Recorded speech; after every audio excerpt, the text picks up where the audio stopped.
Hello, hello. So, welcome again to the ramblings of this Reverend.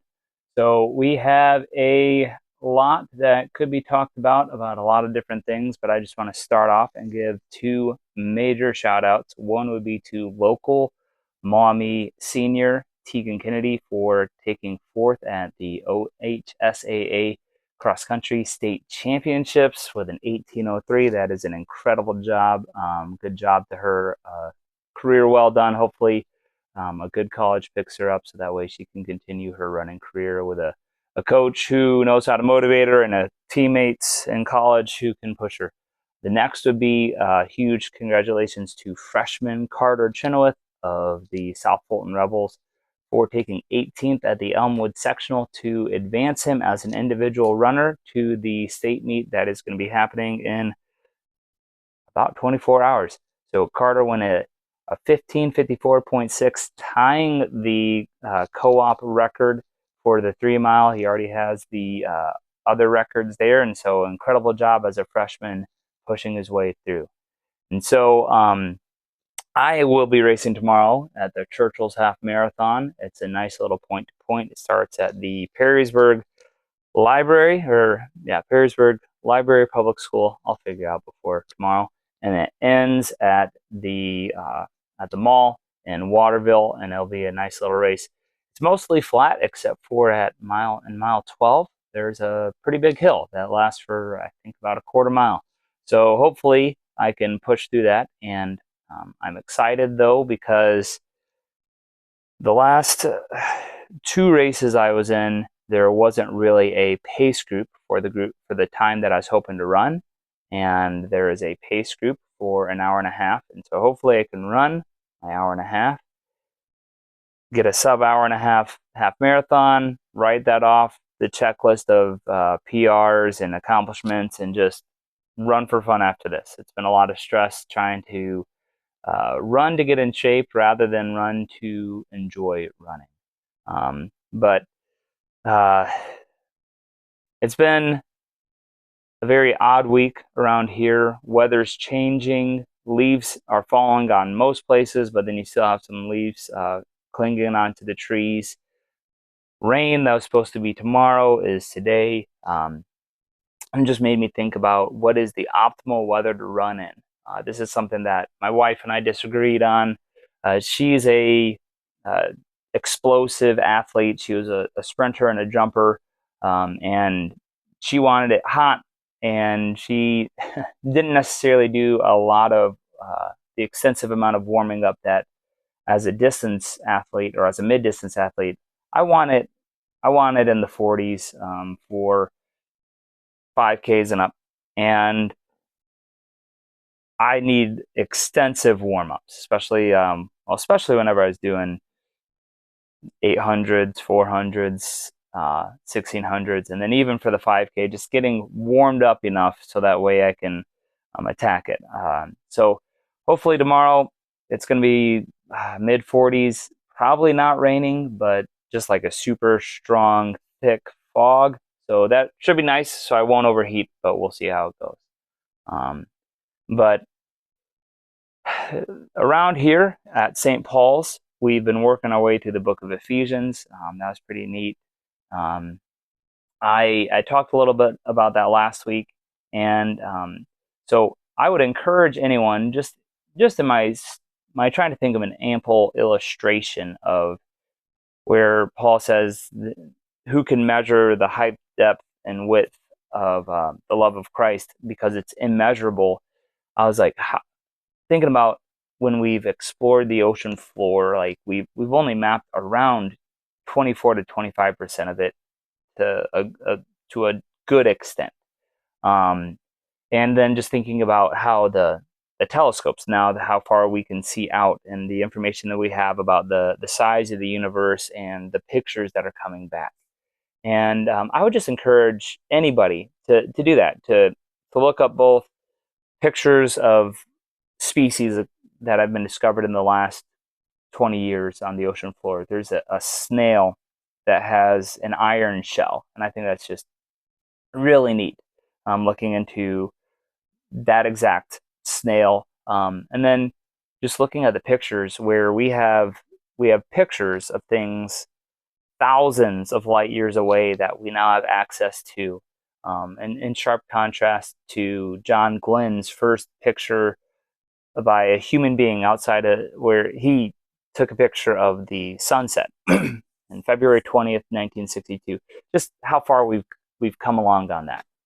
So that I would encourage everyone to go out and look at that. But then something too that's been going on in Maumee, it's been neat to see the schools sending home letters to students saying, hey, if you are hungry, we'll make sure that, here's food banks, and let people know, like, we want you to have access to food. Our church has received multiple truckloads of food um, of people in the community and in the church donating that we received to our food pantry, and then also that we've given to Mosaic Ministries, which does more frequent meals and distribution of groceries. And so if you're in the Toledo area, check out Mosaic Ministries as something to support with either your time or your money, or your just as a means of connecting people in to who have needs in the Toledo area. That's been really neat to see people step up and respond to a potential crisis of people needing food.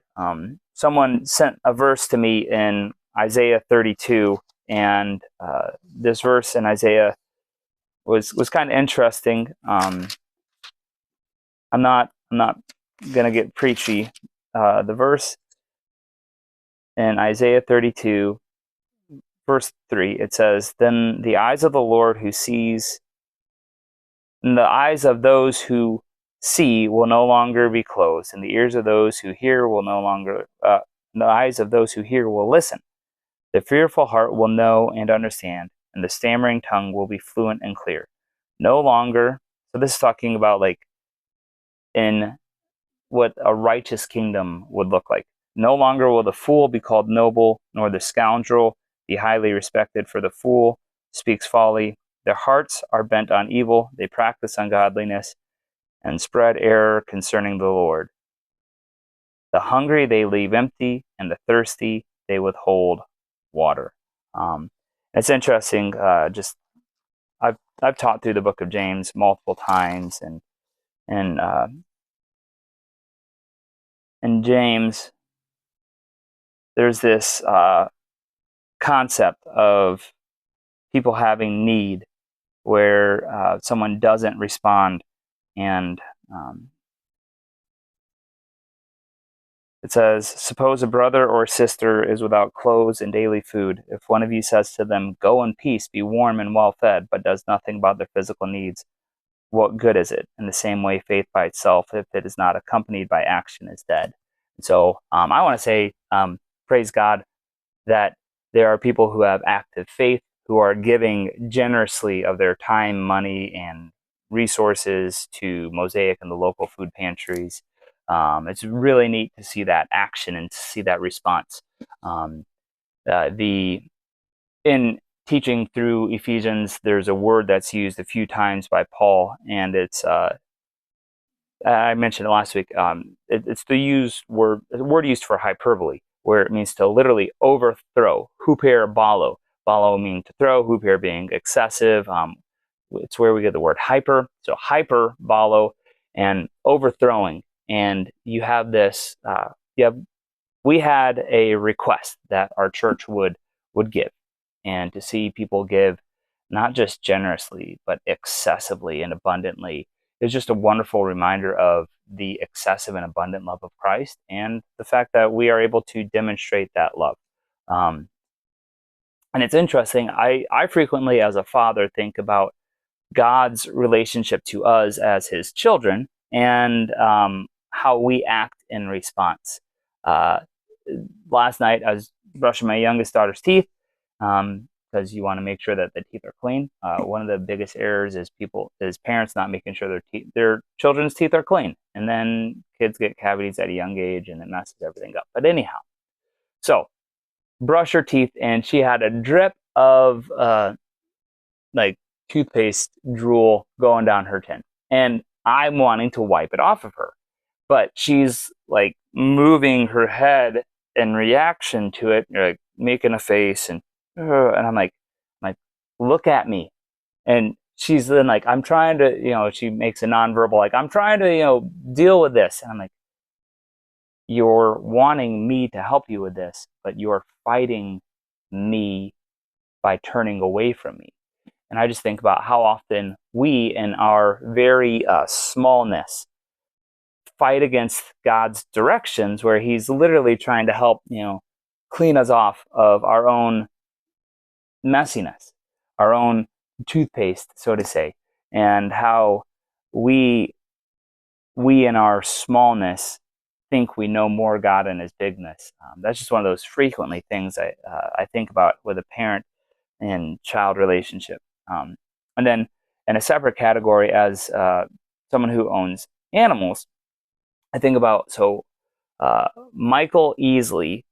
Dr. Michael Easley was the president of Moody Bible Institute my freshman year, and I remember him talking about how in one of his chapels, the illustration that he gave was that his dog is more obedient to him than he feels like he is at times to God, and how sad it is that pets in their trust of an owner will do things. And then also the interesting part is the illustration with pets of their eager expectation of you know oh, I will be fed.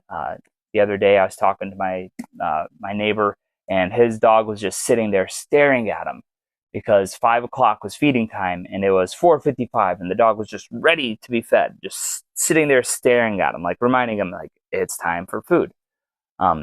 But then also with that, I think about our dog fights getting his nails trimmed just intensely. Like, it is a extreme battle. And like, all we're doing is trying to actually make it more comfortable for him, that his nails don't get too long, so then it doesn't mess up his toes while he walks around. And so again, back to the illustration of my daughter wiping off, needing help wiping off her face. Like, how often is it that God literally just wants to trim our nails to make things easier for us, safer for us, better for us, that we fight it, thinking, oh no, He's going to hurt me. Like, He's coming with the nail clippers. And it's like, yeah, He's coming with the nail clippers. But no,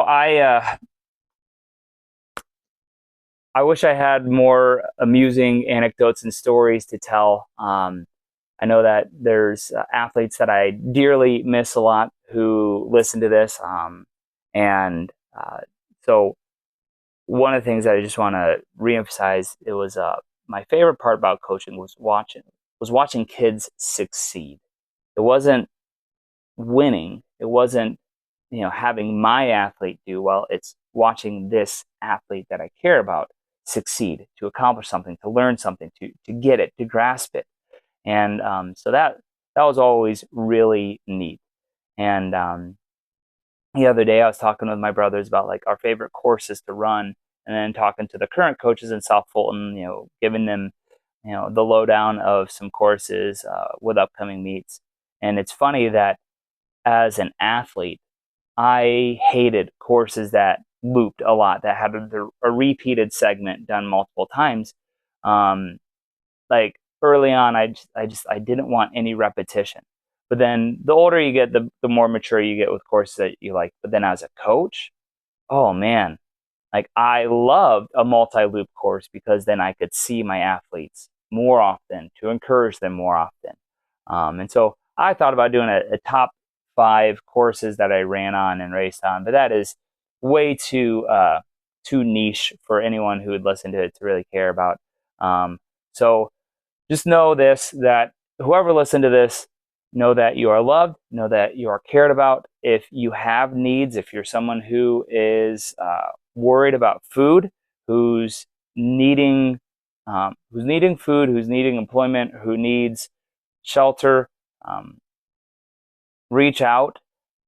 I can at least give you sources for places to go. Know that you are not alone, that you're cared about, and people genuinely do want you to have a roof over your head and your belly fed. So, all right, blessings.